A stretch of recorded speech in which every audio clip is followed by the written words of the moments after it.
You guys did a phenomenal job with signing up pre-orders. Let's walk through that. How did you firstly decide to go out there and solicit customers and put it out there when you didn't have the funds necessarily to meet that demand? How do you balance that out as an entrepreneur?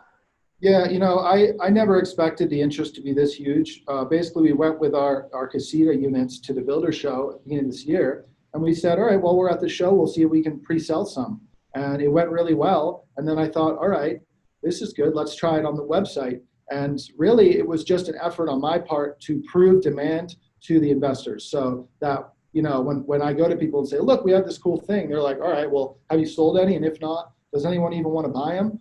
So now I'm saying, guess what? Thousands and thousands of people want to buy them, and more are rolling in every day. So it's a tricky thing because on one hand, I don't want to take a lot of money from people. That's why it's only a $200 to $1,000 commitment before we're ready to actually provide the product. And I want to keep everyone happy. So we've been trying to make it very clear on the website. We're actually updating the website a little bit, make it very clear to everyone what stage we're at. We ask them all to read the frequently asked questions before they actually commit to this. But really, people are just so excited. They just want to kind of like help the cause a little bit. So they're just like ready to put in their credit card info, it seems. Yeah, it reminds me a lot, although very different businesses. The company that I started, Bungle, we didn't have a product yet. What we did have, though, were paying customers.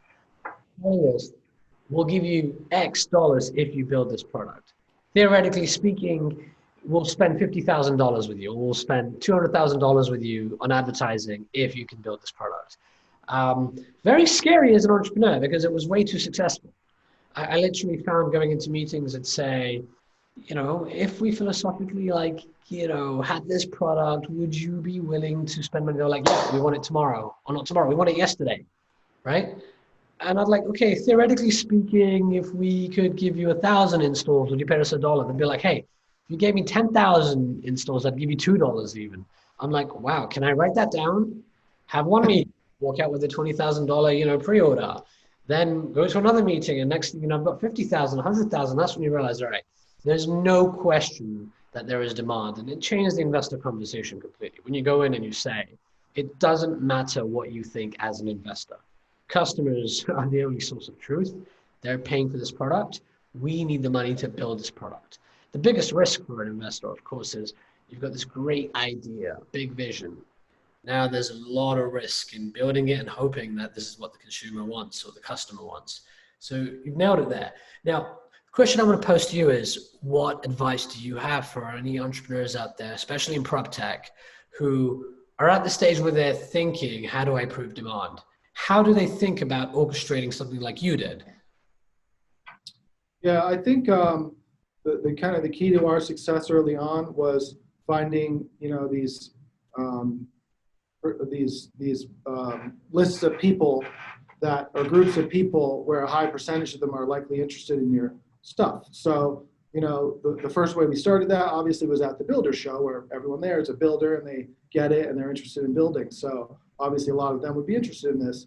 Then the next thing I did was I went on YouTube, looked up YouTubers who have channels on related stuff, and that was, and this nice girl, Christina Smallhorn, put me on her channel originally, and that was what kind of got us started with this social media blitz of going viral that we've had. She has a channel about alternative housing and manufactured housing and tiny homes, and so her audience, of course, loves something like this.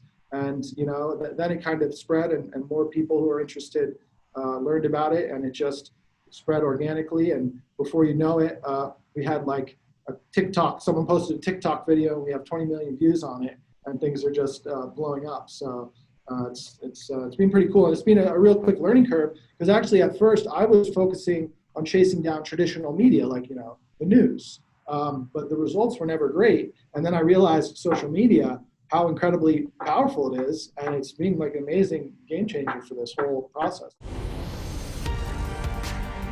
This is the PropTech VC podcast. We give you unique insights into how innovative technologies are disrupting real estate.